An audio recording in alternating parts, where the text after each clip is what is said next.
Sa panahon ngayon, isa na nga sa pangunahing pangangailangan natin ang cellphone. Kaya dapat lagi itong may load. At dito nakasilip ng pagkakataon ang iba nating mga kabayan at handa. Ang B-Mobile, nakaisip ng paraan kung paanong sa pamamagitan lang ng isang telepono at isang SIM card, maaari nang makapagbenta ng load ng kahit anong network. Ang kaibahan itong B-Mobile, gamit mo yung cellphone mo, makapagbenta ka ng lahat ng klase ng prepaid, cards at saka electronic para magkaroon ka ng negosyo. Noong 2008, nagsimula ng B-Mobile ang negosyo ito. Ang sistema gamit nila, all-in-one load service, kaya one-stop shop ang kanilang serbisyo. Kailangan mo rito, at least meron kang cellphone. Pero kang maliit na puhunan, hindi mo kailangan ng malaki auto. Pwede rin maging malaki ang puhunan mo. Yan ay depende sa plano mo sa negosyo. Kung gumagamit ka ng internet, napakasimple lang gagawin, pupunta ka sa aming www.boardextreme.ph. Tapos pag nakita mo na itong website na ito, diba yung online door, i-click mo, lalabas din yung aming dialog box. I-enter mo yung account mo, papasok mo. So, in this case, pipiliin ko na lang, papasok ko yung aking secretary PIK. Tapos mamimili ako ng produkto, tapos talagay ko yung cellphone number. Hindi tayo pwede mo. Click mo ngayon yung send load, pag okay natin. Sa next Saturday pwede. Kasi busy. Yan na. Pero paano ko makikita sa negosyo nito? Halimbawa, may mas papalot sa iyo ng 100 pesos. Ang babawas sa wallet mo ay 90 pesos lang. Ibig sabihin, may 10 piso kang kita sa bawat isang daan na i-reload mo sa iyong customer. Kung kumikita ka ng 100 pesos kada araw sa pag-reload, sa loob ng isang buwan, may kita kang 3,000 piso. Alip, tulad ni Piwi, na nakatawaan lang daw noong una ang reloading business. Sinabot kami, nung nag-start kami noon, magbabarkada na kami. So every night magkakasama kami. Nakakatawa. Nung 5 na kami nagsimula, 5 members na kami ito. Pwede ito mga barkada ko. Tapos sinagulat ako, yung tao nagsimula niya, ngayon ano na kami, almost 100,000. So actually nagdag pa siya ng 100,000. Alright? Sa simpleng pagpindot-pindot lang daw niya ng cellphone, kumikita raw si Piwi na mula 1,000 hanggang 5,000 piso kada linggo. Ano pa namihintay niyo mga kapartner? Oras na para ang hilig mo sa paggamit ng cellphone, kinabangan niyo rin at maging isang masiyas na negosyo. Okay, wala na po tayo. So naka-video po tayo mga kuya. Kaya ano tayo? Kasi yung video yan gagamitin natin sa mga DVD natin para mas madali natin makapit.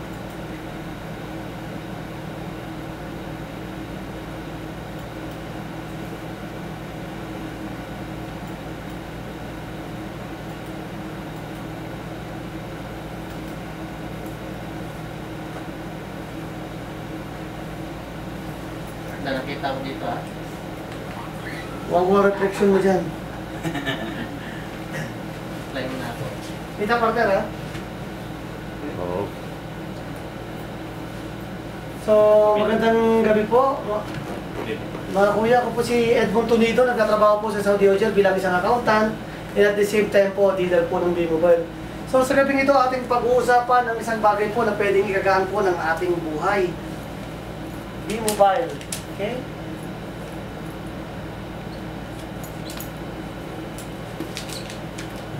So ang B-Mobile po, hindi po natin maririnig sa TV yan. Hindi natin maririnig sa radyo. Okay? Kasi nga po, hindi po ina-advertise po yan. Kasi imbis na ibayad po sa mga artista, sa TV, sa radyo yung pambayad ng advertising sa amin pong mga dealers binabayad. So discover the secret on how to turn your cell phone from expense generating device into money making machine. Okay? So paano yan? Yung cellphone gagawin natin money making machine. Kasi alam kasi natin sa gamit ng cellphone natin gastusin lang. Pwede pa lang pagkakitaan to. Okay? So paano natin gagawin money making machine ng cellphone? Ang alam po natin gamit ang cellphone natin ganito lang. Okay? Mula sa wallet natin, labas ng labas po ang pera pambili ng mga load natin. Sa kanyang sitwasyon po, ang kumikita lang po si Smart, Sun, at saka si Globe. Wala tayong kamalay-malay, 3 years ago, pwede na po pala i-reverse. Mula sa cellphone po natin, papasok po ang pera papunta sa wallet natin. Okay? At sa kanyang paraan po, nagiging kabahagi na po kami ng kita ng Smart Sun and Globe. Ano bang pinopromote ng B-Mobile? B-Mobile offers personal lifetime discounts, okay? Load mo sarili mo, load mo sarili mo, load ko sarili ko. Okay? Ang target po ng B-Mobile, hindi po sari-sari store, okay? Katulad po ng pagkakaalam ng iba. Okay? Yung iba, pag nagsimula ng B-Mobile, ang ginagawa, ang tinatarget sari-sari store. Hindi po. Ang target po ng B-Mobile ay yung mga consumers. Okay? Ito po ang target ng B-Mobile. Okay? Bakit? Kasi itong mga consumers nito, okay, pag bumibili sila sa tindahan, palagi silang lugi. Okay? Kaya po ba, pag bumibili kayo ng load sa tindahan, para sa pamilya nyo, may bumabalik po bang discount sa inyo? O pera, di ba po? Wala. Okay? Kaya ito po ang tinatarget po ng B-Mobile. Consumers po. Paano yan? PLD, yan po itinatawag po natin personal lifetime discount na pwede natin makuha bilang isang B-Mobile member. Ang mga pamilya po natin sa Pilipinas, gumagamit po ng cellphone load, gumagamit po ng landline telephone, gumagamit po ng internet. Pag wala kang B-Mobile, may masamang balita po. Bakit? Okay. Ang average consumption po ng isang maliit na pamilya po sa Pilipinas sa paggamit po ng cellphone load, landline telephone, internet is around po 1,000 pesos monthly. Logical ba ang 1,000 pesos monthly? Opo, logical na po ba yan? Logical na yan. Bakit? Kasi sa internet pa lang 900 pesos plus na eh. So paano pa yung cellphone load kaya at landline telephone? Ibig sabihin, pwede talaga makakonsumo ng 1,000 pesos monthly para sa mga bagay na yan. Okay. Pag tinignan natin 1,000 monthly, parang walang epekto sa buhay natin kasi 1,000 monthly lang yan eh. Pero pag pinagsama-sama natin sa 12 buwan, okay, 12,000 pesos a year po yan.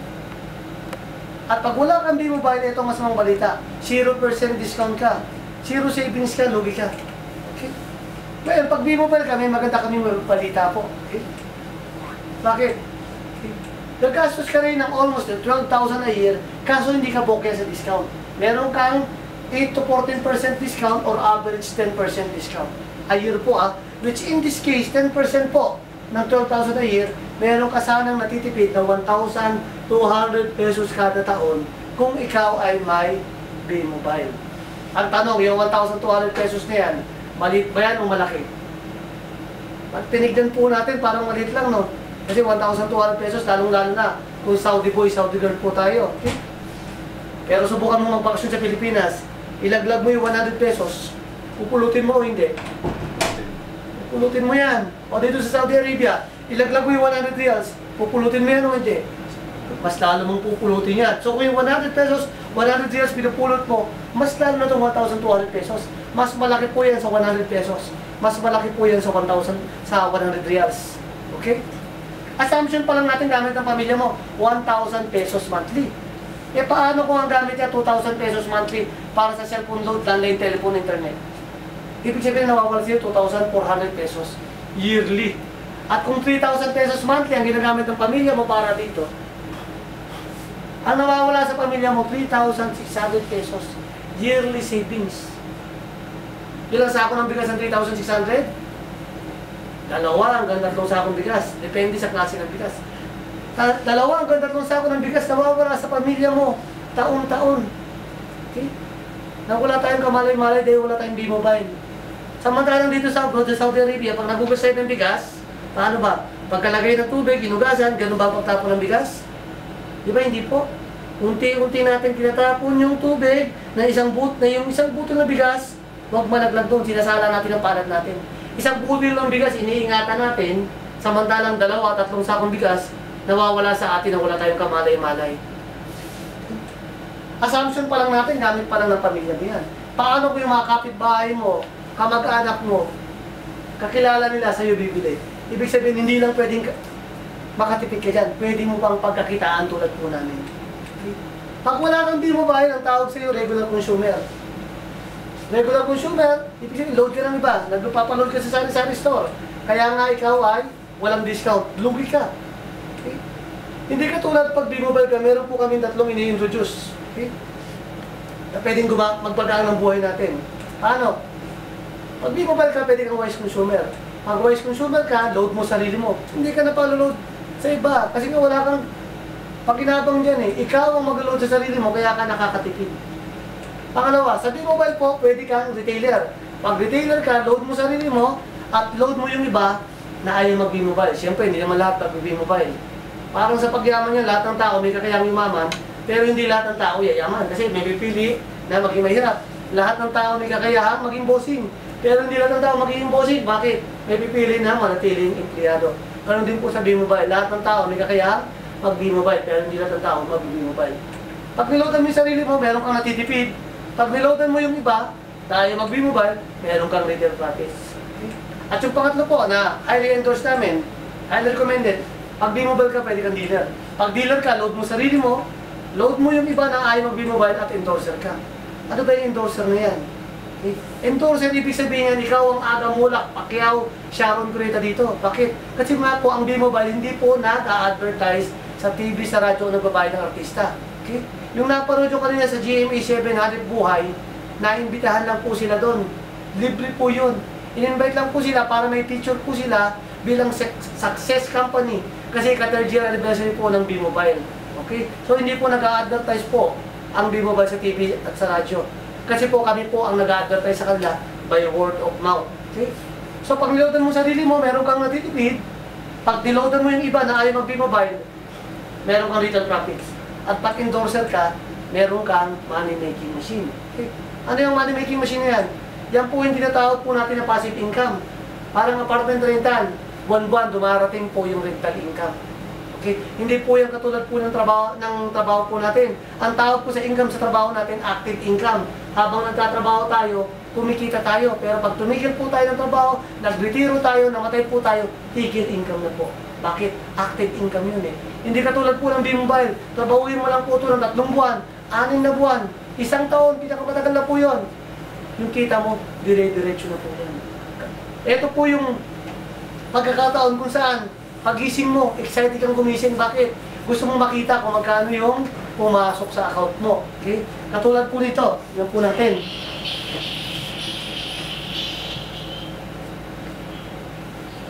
Ito po yung kinita ng isang account ko sa loob po ng for the past 6 months. 764,000 po. Okay. So kanina, pagising ko, meron akong 3,000 pesos.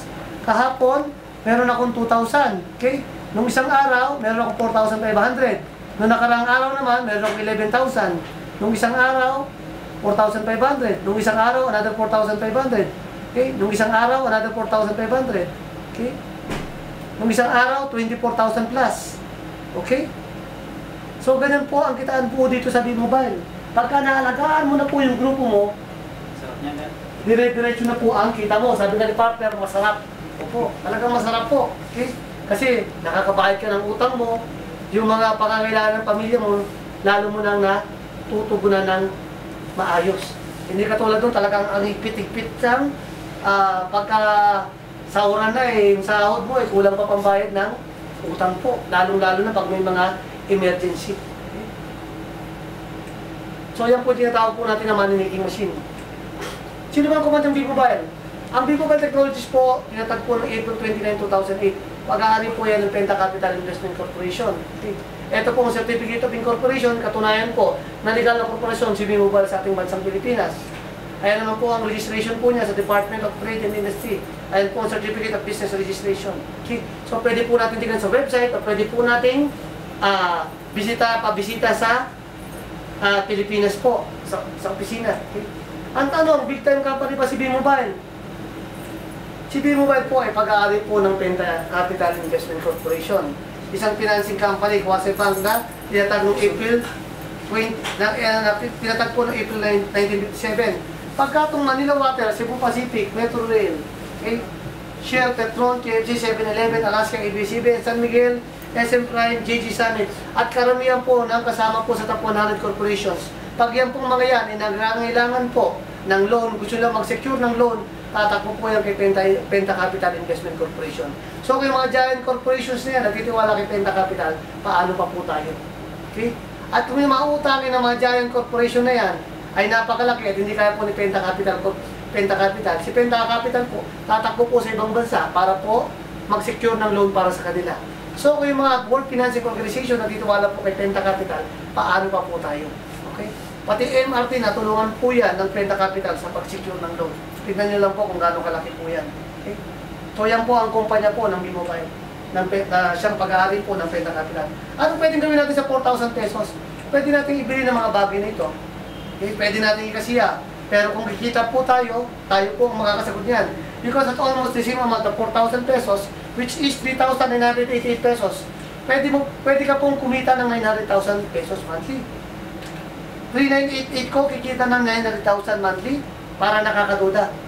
Natural lang na magduda ka. Pag hindi ka nagduda po dyan, hindi ka normal. Okay? Kasi bihira tayo makakakita niyan. Okay? Pero ang negosyante, hindi po nagtatapos po sa pagdududa. Kung seryoso ka negosyante, mag-iimbestiga. Mag-iimbestiga ka katulad po ng ginawa po namin. Okay? Kasi meron po tayong tinatawag po na payaman attitude. Okay? Dapat alam na alam po natin kung gusto natin yumaman, dapat taglay-taglay po natin ang payaman attitude kung tawagin. Okay? At hindi natin dapat taglay-taglay itong mga pahirap attitude. Okay? Okay. Ano ba yung attitudes? Okay? Pag payaman ka, okay, o gusto mong yumaman, dapat ikaw ay listener. Nakikinig ka. Okay? Hindi ka tulad ng mga pahirap. Okay? Close-minded na yan eh. Okay? Banggit mo pa lang dyan ang pangalan ng kumpanya. Buputatain ka na yan. Bakit? Close-minded sila. Okay? Ano pa? Payaman attitude. Okay? Pagkatapos makinig ng mga payaman, okay? Nag-iimbestiga yan. Hindi yan basta-basta nagpapaniwala. Hindi katulad po ng mga pahirap. Okay? Naniniwala yan sa sabi-sabi. Okay? Ano pa? Pagpayaman ka, malalaman mo bakit. Matapos mong makinig, mag-imbestiga, nagdi-decision ka. Hindi katulad ng pahirap, wait and see lang yan, kaya palaging huli. Okay? Audience lang palagi yan. Pagpayaman ka, matapos ka mag-desisyon, uma-action ka. Ina-action ang desisyon mo. Hindi katulad ng mga pahirap attitude, hindi na uma-action. Ano yan? Missing in action. Okay? Kung kailan kailangan, palaging wala. Para mga sundalo na palaging nasa barracks. Okay. Number 5, pag payaman ka, alam mo, time is gold. Hindi ka nagsasayang ng oras. Hindi ka tulad ng mga pahirap. Okay? Wasting time yan. At higit sa lahat, ang mga payaman, pag nagkaroon ng problema, finding solution yan. Hindi katulad ng mga pahirap, okay? Finding excuses kung bakit hindi nila magagawa ang isang bagay. Okay? So ngayon, ano ginawa ko? Okay, dahil alam ko, ina-apply ko ito, 900,000 monthly. Mula sa 3,988, ano ginawa ko? Inimbestigahan ko po. Inahanap ko po yung opisina po nila, nanagpuan ko po, nasa Galleria Corporate Center. Yung katapat po ng POA, Galleria Corporate Center, yung 19th floor, 28th floor po, sa B-Mobile po yun. Okay? Hindi pa ako nagtapos doon. Inalam ko po, may 73 branches at that time po. Tinawagan ko po yung 3 branches. Hello, good morning B-Mobile. So, nalaman ko, existing po yung mga branches. Hindi pa rin po ako na-satisfied. Tinignan ko po yung SEC at saka DTI sa website. Okay? Tinig ko kung registered sila. Registered po sila. Hindi pa rin po ako na-satisfied. Tinignan ko po yung marketing plan. Pwede bang kitain talaga ng 900,000 pesos monthly? Tinignan ko po, pwedeng kitain. At ang huli nagpa-join po sa akin, may kumita na dyan. May kumita na ba dyan? At that time po, nung mag-join po ako noong February 2011, okay, a month before mag-join ako, which is January 2011, meron na po ako na-declare po na 14 po na milyonaryo. Kaya sabi ko, pwedeng pasukin. Kaya nagdesisyon na ako. Payaman eh. Pag payaman ka, matapos mag-imbestiga, desisyon. So, pasok. Pinag-aralan ko po. Inaksyonan ko na. Ano ang produkto ng B-Mobile? Pin-based cellphone cards with the Globe Smart Sun Token Tech Touch Mobile IMX. Ibig sabihin ng cellphone card, buo-buo. Tigil 300 pesos, 500 pesos po. Ano pa? E-load. Total Smart Body Globe Auto Load Max, Sun Express. Tingi-tingi po. Kanina, buo-buo. Ito naman, tingi-tingi. Pasa load. Okay? Pati landline telephone, naloloadan yan. Globe, DigiCard, PLDT, Bayan Phone, Bayan Tel, naloloadan po yan. Pati po prepaid cable, Smart Link, Dream Satellite, Sky Cable, TFC. naluludan po yan. Pero yung TFC na yan, hindi po yan yung TFC na cable satellite. Yan po yung TFC na pwede mong mapanood po via internet pag ikaw po ay di na naabot ng TFC cable satellite. Pati online gaming, okay?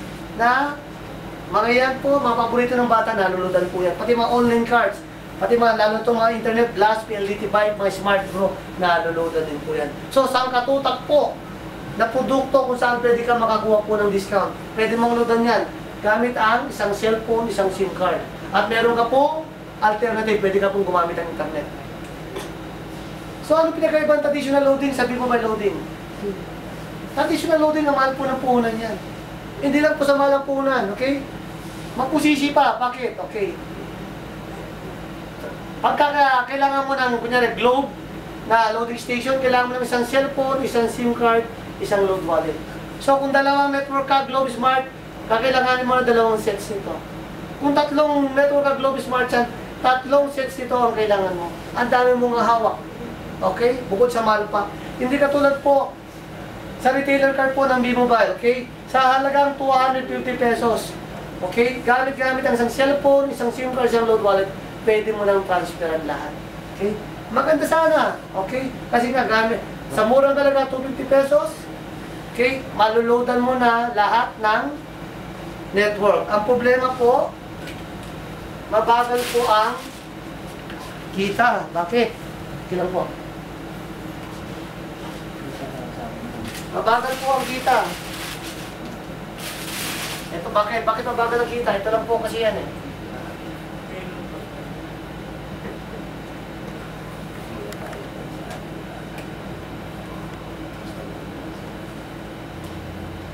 Okay, retailer card na 250 pesos. Ang pagkakakitaan mo dyan, dalawa lang. Number 1, personal lifetime discount. Number 2, little profit. Okay, paano yan? Pag ikaw may load wallet na 100, niloadan mo yung sarili mo ng 100, 90 lang madideduct sa'yo, may tubo kang 10 pesos. Ganon din po, pagka nagbenta ka ng 100 sa iba, pinasama mo sila ng 100, binayaran ng 100, pumasok sa SIM card nila 100, pero 90 lang madideduct sa'yo, may tubo kang 10 pesos.